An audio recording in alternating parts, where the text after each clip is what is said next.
পৃথ্বীৰাজে নাজানে সংগ্ৰাম কৰিবলৈ কিমান কষ্ট।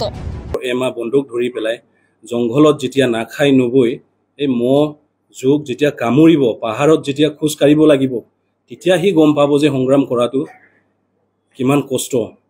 অৰ্থহীন কথাবোৰ পৃথ্বীৰাজ নাৰায়ণ মেছে ক'ব নালাগে। ভেলুলেছ টপিক আৰু এইবিলাক। তো আমি এইবিলাকৰ পৰা তেখেতক দূৰত থাকিবলৈ কাৰণে অনুৰোধ জনাওঁ। আমিতো চিনিয়ে নাপাওঁ তেখেতক। যেতিয়া মিডিয়েটৰ হৈ পেলাই তেখেতে NDFBক আনিছে তেতিয়াৰ পৰাহে আমি কোনোবা ৰজাৰ বংশৰ ল'ৰা বুলি তাক চিনি পাইছোঁ। এনে মন্তব্য কৰি BTRখন অশান্ত কৰিব নালাগে। এতিয়া BTCত যিমানখিনি আমাৰ মাজত শান্তি বা পিছ যিখিনি আহিছে সেইটোত তাৰমানে তেখেতে সোমাই পেলাই এনেকৈ মন্তব্যবিলাকৰ পৰা দূৰত থাকিব লাগে। কাইলৈ পুৱাৰ পৰা আৰম্ভ হ'ব লোকসভা নিৰ্বাচনৰ দ্বিতীয় পৰ্যায়ৰ ভোটগ্ৰহণ। দ্বিতীয় পৰ্যায়ৰ নিৰ্বাচনত অসমৰ 5 সমষ্টিৰ অন্যতম কোকৰাঝাৰ লোকসভা সমষ্টিৰ পৰা নিৰ্দলীয়ভাৱে প্ৰাৰ্থিত্ব আগবঢ়োৱা পৃথ্বীৰাজ নাৰায়ণ মেছৰ বিৰুদ্ধে উত্থাপন হৈছে বিভিন্ন অভিযোগ। কিন্তু এতিয়া সমষ্টিটোৰ সচেতন ৰাইজে প্ৰশ্ন কৰিছে যে ডলাৰ বগৰীৰ দৰে ইটোৰ পাছত সিটো ৰাজনৈতিক দলত বাগৰি থকা পৃথ্বীৰাজ নাৰায়ণ মেছক এইবাৰ লোকসভা নিৰ্বাচনত বিশ্বাসত ল'ব পাৰিবনে কোকৰাঝাৰবাসীয়ে? যিগৰাকী পৃথ্বীৰাজৰ কোটি কোটি টকাৰ কলাধন থকাৰ লগতে দালালেৰে চলোৱাৰ অভিযোগ উত্থাপন হৈছে সেইজন পৃথ্বীৰাজে নিৰ্বাচনত জয়ী হৈ গাদী লাভ কৰাৰ পাছত ভাবিব না সমষ্টিবাসীৰ কথা। পৃথ্বীৰাজ নাৰায়ণ মেছক সকিয়নি প্ৰাক্তন NDFB নেতাৰ। বিগত বৰ্ষৰ ছেপ্টেম্বৰ মাহত পৃথ্বীৰাজ নাৰায়ণ মেছে কৰা মন্তব্যক লৈ প্ৰতিক্ৰিয়া প্ৰকাশ কৰে প্ৰাক্তন NDFB নেতা ৰাজেন দৈমাৰীয়ে। তেওঁ কয় যে পৃথ্বীৰাজে এমাহ পাহাৰত সংগ্ৰাম কৰি চাওক তেতিয়াহে বুজিব কষ্ট কাক কয়। অৰ্থহীন মন্তব্য কৰিব নালাগে পৃথ্বীৰাজ নাৰায়ণ মেছে। এটা কথা কৈছে যে আৰ্মি তেখেতে মানে মানুহে হাল মাৰিবলৈ আলচি পাই পেলাই কাম কৰিব আলচি পাই পেলাই যে সংগঠনত যায় বুলি কয়। মই তেখেতক এটাই ক'ব বিচাৰোঁ যে সংগঠনত গৈ পেলাই মাত্ৰ এমাহ বন্দুক ধৰি পেলাই জংঘলত যেতিয়া নাখাই নবৈ এই মহ জোক যেতিয়া কামুৰিব পাহাৰত যেতিয়া খোজ কাঢ়িব লাগিব তেতিয়া হি গম পাব যে সংগ্ৰাম কৰাটো কিমান কষ্ট না। তো এইবিলাক তেখেতে নুবুজি পেলাই এইবিলাকৰ ওপৰত কমেণ্ট নকৰাটো ভাল। আৰু আৰ্মিত যদি ট্ৰেইনিং লৈছে সি ভালকৈ জানিব যে আৰ্মিবিলাকে কিমান কষ্ট, ৰাতি ডিউটি কৰিব লাগে। গোটেই ইকুইপমেণ্টটো লৈ পেলাই 20 কেজি 25 কেজিৰ মাজত আমি গোটেই নিজৰ বস্তুখিনি লৈ পেলাই আমি পাহাৰত থাকিব লাগে, জংঘলত থাকিব লাগে, খাবলৈ শান্তি নাপায়। যেতিয়া এম্বুছত 3 দিনলৈকে আৰ্মিৰ এম্বুছত 3 দিনলৈকে জংঘলত আমি সোমাই থাকিব লগা হয়, সেই মন মানসিকতাটো আমি এতিয়া ক'লেও ই বুজিও নাপাব। কাৰণ কিয় সি এইবিলাকক পোৱাই নাই। আৰু আমিতো 18 বছৰ তলৰ ল'ৰাবিলাকক যিমানক পাৰিছোঁ আমি আপোনালোকক নালাগে ৰিকুইট আমি নকৰোঁ, আপোনালোকে পঢ়ক, ভাল মানুহ হওক। কিন্তু তেখেতে কি কৈছে ক্লাছ 6-7ত সি বন্দুক ধৰিছে, আৰ্মছ হৈছে, কি ক'বলৈ গৈ আছে? ইণ্ডিয়ান আৰ্মি এনেকুৱা নহয় যে সেই সৰু ল'ৰাটোক বন্দুক কিহৰ কাৰণে ধৰি আছে, আৰ্মছ কিহৰ কাৰণে ধৰে? এইটোতো কলম নহয় না, এইটোতো বন্দুক বুলি ক'লে সেইটো কিয় ধৰিছে, কি কথা সি ক'বলৈ গৈ আছে, কি মেছেজ দিবলৈ গৈ আছে? এইবিলাক ভাল কথা নহয়। ক্লাছ 6ত পঢ়া ল'ৰাবিলাকক কোনোবা আৰ্মছ দি পেলাই ট্ৰেইনিং কৰাটো এইটো আমিতো বাহিৰৰ এইটো পাকিস্তানী এইবিলাক সংগঠনক আমি দেখিছোঁ আৰু। কিন্তু ইণ্ডিয়ান আৰ্মিত এনেকৈ হৈছে দিছে বুলি আমি এইটো নাভাবোঁ। দিব, আৰ্মিৰ বহুত ট্ৰেইনিং আছে সেইবিলাকক দিব, কিন্তু আৰ্মছ ট্ৰেইনিং তেখেতে লৈছে বুলি কোৱাটো মই এইটো বিশ্বাস নকৰোঁ। আৰু যদিও লৈছে সেইবিলাকৰ পৰা দূৰত থাকিব লাগে। আমি সৰু ল'ৰা ছোৱালীক ভাল নীতি শিক্ষা দিব লাগে, আৰ্মছৰ নহয়। মিডিয়াৰ বন্ধুবৰ্গ আপোনালোকক পোনপ্ৰথমে আমি NDFB হৈ পেলাই প্ৰথমে আমি ধন্যবাদ জ্ঞাপন কৰিছোঁ। যোৱাকালি আমি নিউজত যিটো পৃথ্বী নাৰায়ণ দেৱ মেছে যিটো আমাৰ ফৰেষ্ট BTCৰ EMৰ এগেইনষ্টত যিবিলাক কথা কৈছে আৰু NDFB লৈ পেলাই যিখিনি কথা কৈছে তাৰ ওপৰত আমি কেইটামান ক্লিয়াৰিফিকেশ্যন দিম বুলি আজি আপোনালোকক ইয়াত আমন্ত্ৰণ কৰা হ'ল। তো প্ৰথমতে তেখেতে কৈছে যে ভেঞ্চাৰ কলেজৰ কেঞ্চাৰ প্ৰফেচাৰ বুলি। তো তেখেতক এইটোৱে ক'ব বিচাৰোঁ যে যিটো কথা তেখেতে কৈছে তাৰমানে সেইটো নৰ্মছ তেখেতৰ নাই বুলি কৈছে। 50% যিটো মাৰ্ক লাগে বুলি কৈছে, তথাপিও তাত যে সি ইমান বছৰ চাকৰিটো কৰিলে সেইটো যোনে তাক ৰিকুইট কৰিছে মই ভাবোঁ সেইটো তেখেতৰ সিহঁতৰ কথা এইবিলাক। কিন্তু পাৰ্টিক লৈ পেলাই যিটো তেখেতে ক'লে যে আৰ্মছ এমুনিশ্যন ট্ৰেইনিং পোৱা নাই, কিবা পোৱা নাই, মই এটা কথা এইটো তেখেতে জনাটো ভাল যে NDFB বোলাটো আৰু বড়োলেণ্ড আৰ্মি বোলা দুটা এইটো পাৰ্টি উইংটো হ'ল আমাৰ NDFB তাৰ পিছত হ'ল বড়োলেণ্ড আৰ্মি বুলি কোৱাটো যিটো আৰ্মছ আৰ্মি হয় এইটো আমাৰ তো আমাক পাৰ্টি চলাবৰ কাৰণে যিটো আমাৰ 15 জনীয়া এটা কাউন্সিল থাকে য'ত প্ৰেছিডেণ্টৰ পৰা লৈ পেলাই আমাৰ কিছুমান সেক্ৰেটাৰী থাকে তো সিহঁতক এনেকুৱা নহয় যে আৰ্মছৰ ট্ৰেইনিং লাগে বুলি কৈ পেলাই আৰু তেখেতে কৈছে যে নৰ্থ ইষ্টৰ টপাৰ বুলি কৈছিলে তেখেতে তো আৰু ফায়াৰিং ৰেঞ্জত তেখেতে মাতিছে তো মই ভাবোঁ তেখেতে ফায়াৰিং ৰেঞ্জত যদি ইমানেই যদি টপাৰ আছিলে নৰ্থ ইষ্টৰ ভিতৰত তেখেতে ইণ্ডিয়াৰ কাৰণে গৈ পেলাই অলিম্পিকত ভাগ লৈ পেলাই গ'ল্ড মেডেল লৈ আহিলে খুব ভাল বুলি মই ভাবোঁ আৰু তেখেতে কৈছে তাৰমানে কি বেকাৰ ভাত চাউল কিবা কিনিবলৈ নোৱাৰাৰ কাৰণে তেখেতে সংগঠনত গৈছে বুলি কৈছে তো তেখেতে কি এইটোকে ক'ব বিচাৰিছে যে তাৰমানে NDFBটো এটা এনেকুৱা প্লেটফৰ্ম য'ত নেকি যিবিলাক মানুহে কাম ধান্দা নকৰে বা বেকাৰ তেখেতসকলৰ কাৰণে এটা প্লেটফৰ্ম বুলি তেখেতে ক'বলৈ কৈছে সেইটো মিছা কথা আৰু আমি পোৱা নোপোৱাটো লৈ পেলাই আমি তেখেতৰ পৰা কোনো আমাক পুতৌ বা তেখেতৰ এইটো সহানুভূতি আমাক নালাগে আমি আগতেও NDFBত এইটো কাৰণে জইন কৰা নাই যে আমি প্ৰপাৰ্টি বনাবৰ কাৰণে আমি বিল্ডিং বনাবৰ কাৰণে আমি যোৱা নাই আমি গৈছোঁ নিজৰ জাতিক আমি ভাল পাওঁ কাৰণে আমি সংগ্ৰাম কৰিবলৈ গৈছোঁ এইটো নহয় যে আমি আজি একো পোৱা নাই বা কিবা পোৱা নাই আৰু তেখেতে কোনটো বেছত ট্ৰেইনিং লৈছে বুলি কৈছে ফেৰেংগাক তেখেতে মই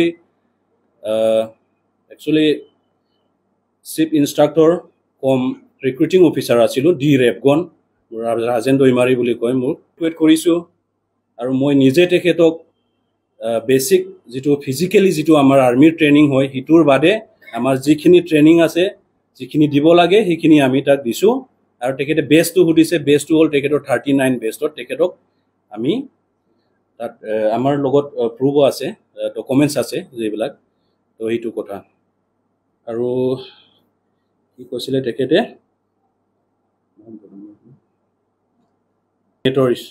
চিগনেটৰিজটো আপোনালোকে আমাতকৈ ভাল জানে কোনে চিগনেচাৰ কৰিবলৈ পায় নাপায় একৰ্ডৰ ওপৰত যিহেতু পাৰ্টিৰ যিটো টপ মষ্ট লিডাৰ প্ৰেছিডেণ্ট বুলি কয় তেখেতসকলেহে চিগনেচাৰ কৰিছে তাত GS সকলে BTR একৰ্ডত যিটো চিগনেচাৰত যিটো চাইন কোনো পাৰ্টিৰ GS বিলাকে এইটোত চিগনেচাৰ কৰা নাই এইবিলাক মানে ভেলুলেছ টপিক আৰু এইবিলাক তো আমি এইবিলাকৰ পৰা তেখেতক দূৰত থাকিবলৈ কাৰণে অনুৰোধ জনাওঁ আমিতো চিনিয়ে নাপাওঁ তেখেতক যেতিয়া মিডিয়েটৰ হৈ পেলাই তেখেতে NDFBক আনিছে তেতিয়াৰ পৰাহে আমি কোনোবা ৰজাৰ বংশৰ ল'ৰা বুলি তাক চিনি পাইছোঁ যে তো এতিয়া তেখেতে নিজকে ষ্টাবলিছ তেখেতে লিডাৰ বা কিবা এটা নহয় NDFBৰ কাৰণে তাক কোনোবা চিনি পাইছে আৰু আজি NDFBক যিবিলাক কথা কৈ আছে সেইটো মানে যেতিয়া আমাৰ মাজত ডাঙৰ আৰু সৰুৰ মাজত কাজিয়া হৈ পেলাই কোনোবা এজনে গৈ পেলাই ডাঙৰকো ক'ব যে আপুনি ডাঙৰ হৈ পেলাই বুজিব লাগিছিলে আৰু সেই সৰুটোকো ক'বহি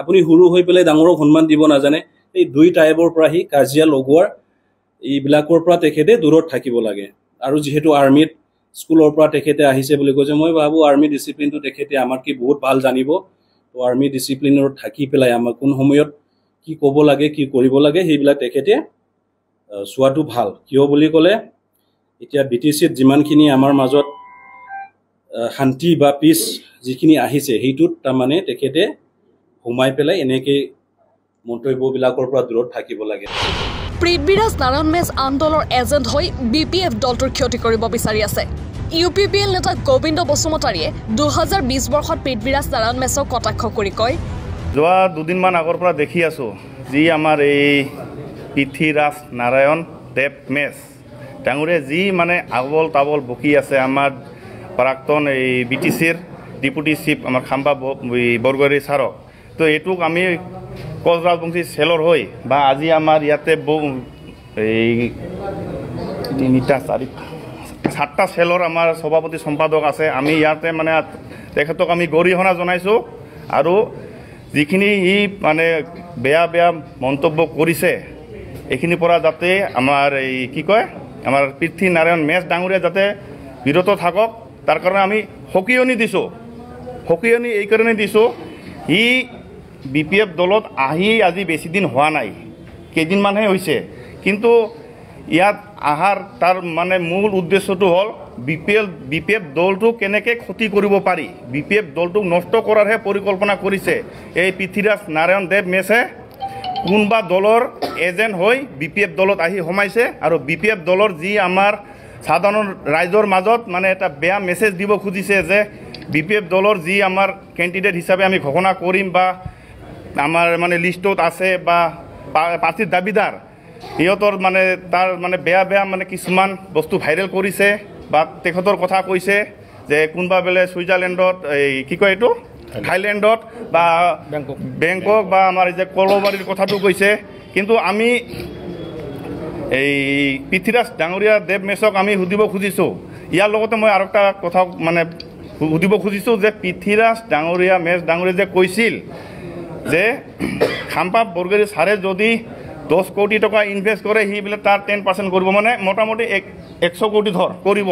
কিন্তু ইমান টকা পৃথ্বীৰাজ দেৱ ডাঙৰীয়া মেছে ক'ত পালে?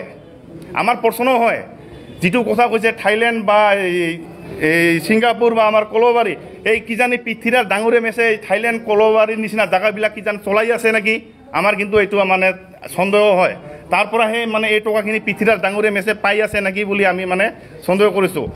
মই সদৌ শেষত এটা কথা ক'ব খোজোঁ, মই কোচ ৰাজবংশী চেলৰ জেনেৰেল ছেক্ৰেটাৰী দীপন অধিকাৰীয়ে যদি পৃথ্বীৰাজ ডাঙৰীয়া দেৱক যদি বিপিএফ দলৰ পৰা টিকেট দিয়াটোতো মানে খুব প্ৰশ্নৰ কথা।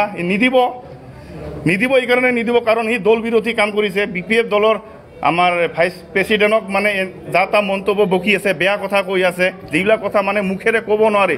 সেইজন ব্যক্তিয়ে কেনেকৈ এমপিৰ কথা চিন্তা কৰিছে? সি এজন 3rd গ্ৰেড 4th গ্ৰেডৰ চাকৰিৰ কথাই মানে চিন্তা কৰিব নোৱাৰিব আজিৰ তাৰিখত। তাৰ যিটো মানসিকতা, তাৰ মানসিকতাটো দেখি ৰাইজে কি তাক ভোট দিব নেকি? কেতিয়াও ভোট নিদিয়ে। আমিতো কোচ ৰাজবংশী হিচাপে পৃথ্বীৰাজ নাৰায়ণ দেৱক মেছক আমি কেতিয়াও ভোট নিদিওঁ। আৰু যদি পৃথ্বীৰাজ দেৱ নাৰায়ণ মেছ যদি আমাৰ বিপিএফৰ কেণ্ডিডেট হয়, আমি কিজানি কোচ ৰাজবংশী চেলে আমি ভোট বৰ্জনো কৰিম। আমি মানে হুকিয়াই দিছোঁ পৃথ্বীৰাজ দেৱ নাৰায়ণ মেছক। ধন্যবাদ। মই এইটো হাইকমাণ্ডৰ কথা, আমাৰ ছাৰ আছে, হাগ্ৰামা ছাৰ আছে বা আমাৰ বহুত ছিনিয়ৰ লিডাৰখিনি আছে। পৃথ্বীৰাজ নাৰায়ণ মেছ মিছলীয়া ব্যক্তি, এজন মিছলীয়া ব্যক্তি। পৃথ্বীৰাজ নাৰায়ণ মেছে দালালগিৰি কৰে। তেওঁ সদায় দালালগিৰি কৰি বিভিন্ন দল সংগঠনৰ ইমেজ নষ্ট কৰিবৰ কাৰণে কাম কৰি আছে। গোবিন্দ বসুমতাৰীয়ে উক্ত বৰ্ষতে লগতে কয় যে পৃথ্বীৰাজ মেছ হৈছে হাগ্ৰামা মহিলাৰীৰ দালাল।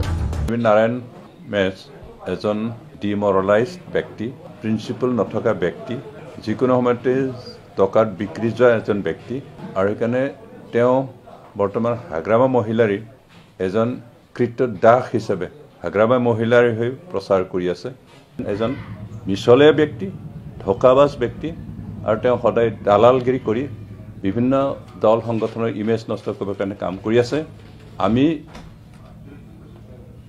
কওঁ যে তেখেতৰ সেই চেষ্টা ফলৱতী নহ'ব। পৃথ্বীৰাজ নাৰায়ণ মেছ এজন দালাল মানুহ আৰু হাগ্ৰামা মহিলাৰ বহতীয়া হিচাপে, মুখপাত্ৰ হিচাপে কাম কৰি আছে। আৰু আমাৰ মাজত যি মিলা প্ৰীতিৰ ভাৱ আহিছে, বিভিন্ন জাতি জনগোষ্ঠীৰ মাজত এটা সম্প্ৰীতি আহিছে, সেইখিনি বিনষ্ট কৰিবৰ কাৰণে তেওঁ ষড়যন্ত্ৰ কৰিছে। সেইকাৰণে ক'বলৈ গ'লে পৃথ্বীৰাজ নাৰায়ণ মেছ এজন সাম্প্ৰদায়িক ব্যক্তি। Bureau report, any Bharat 24। Join BSc Nursing and GNM at St. Martha Institute of Nursing, Guwahati under SM Group of Institutions.